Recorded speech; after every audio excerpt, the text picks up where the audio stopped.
نیا دن نئی تباہی.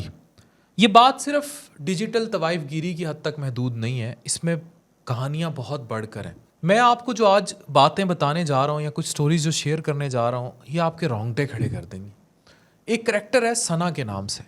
اب یہ بچی جو ہے، اس نے نقاب پہن کے اور پراپر طریقے سے باقاعدہ قرآن پاک پڑھتے ہوئے ٹک ٹاک بنانے کا آغاز کیا. اور وڈ یو بلیو اس کے بعد یہ خاتون، یا آپ اکاؤنٹس دیکھ سکتے ہیں بلر، یہ اتنی ولگر ہوتی گئی کہ اس نے ویسے تو نقاب پہنا ہوتا ہے لیکن نیچے سے کپڑوں سے بھی جو ہے وہ فارغ ہوتی گئی. کپڑے جو ہے وہ تک پہننا مناسب نہیں سمجھے، اپنے آپ کو ایکسپوز کرتی گئی. مجھے بتائیں یہ کون سی تباہی ہم لکھ رہے ہیں؟ ٹک ٹاک پہ کانٹینٹ اور شیئروں کے چکر میں اپنی عزت سب نیلام کیا جا رہا ہے، بیچا جا رہا ہے. دو بہنوں کی کہانی ہے اور یہ اتنی خطرناک کہانی ہے کہ آپ لوگ یہ سننے کے بعد اپنے بچوں سے، اسپیشلی 8 سے 18 سال کی بیٹیوں سے موبائل لے کے دیوار میں مار دیں گے. ان کو پڑھائیں، ٹیکنالوجی دیں، لیکن نظر ضرور رکھیں کہ are they using it positively اور نیگیٹیولی. میں بہت ماڈریٹ قسم کا انسان ہوں، جس میں میں نے آپ کو بڑا کلیئرلی بتایا کہ my wife is a consultant radiologist, she is on media, she is doing positive work. لیکن ہم اس کی ایک بار رکھنی ہے، ہر چیز کا مثبت منفی استعمال ہے. دو بہنیں ہیں، علیزہ جمالی اور عظمیٰ جمالی. ان کی سادگی یہ تھی کہ پردے میں آئیں اور پردے میں چیزیں چلتی رہیں. پھر علیزہ جمالی جس نے ٹک ٹاک کی دنیا میں قدم رکھا، باقاعدہ حجاب تھا، نقاب تھا، عبایا تھا. ایک سیدھی سادی، معصوم اور پاکیزہ لڑکی. یہ آپ دیکھ سکتے ہیں جو ڈیٹیلز آپ کو دکھا رہے ہیں. اور پھر یہ آہستہ آہستہ، میں نے بتایا میک اپ کٹوں سے لڑکیاں شروع ہوتی ہیں، پھر عبایاس دکھاتی ہیں، پھر عبایا اترتے ہیں، پھر کپڑے اترنا شروع ہو جاتے ہیں. تو اس نے کیا کیا، یہ روشنیاں بھاتی گئیں، کپڑے اترتے گئے. نقاب اترا، پھر حجاب اترا، دوپٹہ اترا، اور فحش کپڑوں کے ساتھ چیزیں آگے بڑھتی گئیں. بڑا ظلم اس نے پتہ کیا کیا، اس کا ایک گفٹر تھا. گفٹر کیا ہوتے ہیں؟ جو شیر مارنے والے ہوتے ہیں. اس نے اپنے ایڈمیرر کو، اس کا نیپال سے تعلق تھا، یہ ہندو ہے، اب اس کا نام آیوش ہے. اس نے اس سے منگنی کی، اس کے ساتھ رہ رہی ہے، ٹک ٹاک پر لائیو کٹھے آتے ہیں، بیہودہ باتیں کرتے ہیں. اور اس میں کہاں آپ کی ڈائیورژن ہوتی چلی گئی، آپ خود سوچیں کہ اس کی ہمارے مذہب میں کہاں اجازت ہے اس سب کی جو میں ابھی آپ کو بیان کر رہا ہوں. اور یہ رشتے کس قدر حلال ہیں، یہ سب آپ پہ چھوڑا میں نے. اب اس پہ کوئی بھی نیم حکیم بیٹھے، جی اس کی مرضی ہے، وہ زندگی، میرا جسم میری مرضی کریں. لیکن جب اس کو ڈیجیٹلی دکھا رہے ہیں، بند کمروں میں پاکستان میں بہت کچھ ہو رہا ہے، بہت کچھ ہو رہا ہے، حد سے زیادہ کچھ ہو رہا ہے. پارٹیاں بھی ہو رہی ہیں، پل پارٹیاں بھی ہو رہی ہیں.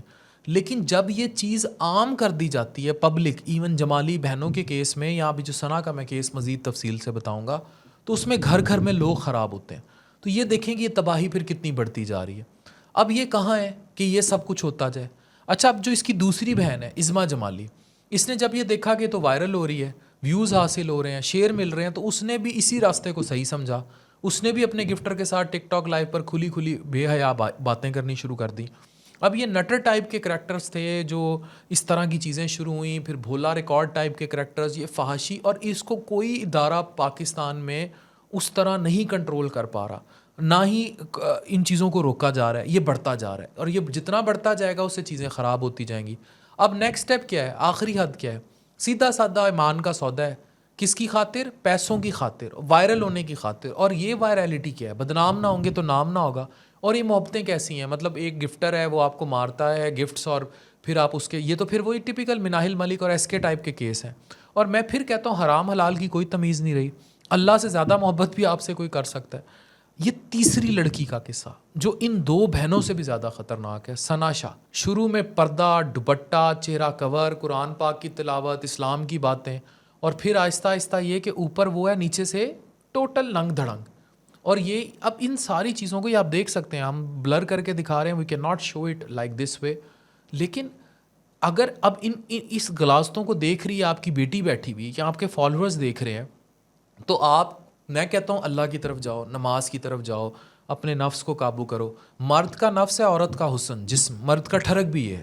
عورت کا نفس ہے مرد کی جیب، یا تعریف پانا، مرد سے تعریف پانا. تو وہ جو خواہشات کا جن قابو نہیں ہو رہا، تو مجھے بتائیں کہ اس فحاشی کا جواز کیا دیں گے؟ اب یہاں کہیں غربت رہ گئی جو فاطمہ کی ماں چیختی تھی؟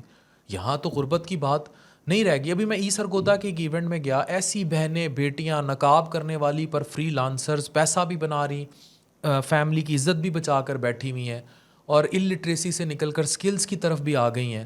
اب ایسی لیڈیز کو لوگ رول ماڈل کے طور پر نہیں دیکھ رہے, کیونکہ وہ ٹک ٹاک پہ آ کے باتیں بتا نہیں رہی, وہ کنٹینٹ کریشن میں نہیں ہے, اور یہ فحاشی کریشن میں موجود ہیں. ان کو دیکھ کے آئیڈیلائز کیا جا رہا ہے. میں پھر عرض کروں گا کہ پاکستان میں بند کمروں میں پل پارٹیاں بھی ہو رہی ہیں, لیکن جو کچھ یہ دکھایا جا رہا ہے یا بتایا جا رہا ہے, جب دیکھ لیتے ہیں لوگ تو اس کی طرف راغب ہوتے ہیں.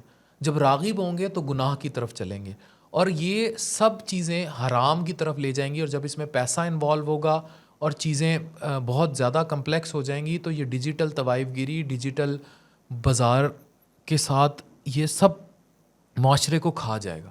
تو پھر میں وہی سوال کروں گا کہ ان سب نے, یہ جمالی بہنیں, یہ ثنا شاہ, ان کو دیکھ کے ہزاروں لاکھوں کی تعداد میں ان کو آئیڈیلائز کر کے تباہ ہونے والی ہمارے گھروں میں بیٹھی بہو بیٹیاں اللہ کو کیا جواب دیں گی, اور ہم معاشرے کو کیا جواب دیں گے؟ یہ سب سوالیہ نشان ہے. اور اس میں غیرت کا عنصر کیا آئے گا اور معاشرتی برائیاں کیا ہوں گی؟ ایز اے استاد پڑھا رہا ہوں, اس کا حل ہے اسلام کے قریب جانا, بچوں کو بتانا کہ یہ غلط ہے, اور یہ لوگوں کو سمجھ لینا کہ اچھائی کا رستہ کیا ہے, برائی کا رستہ کیا ہے, اچھی شہرت کیا ہے, بری شہرت کیا ہے.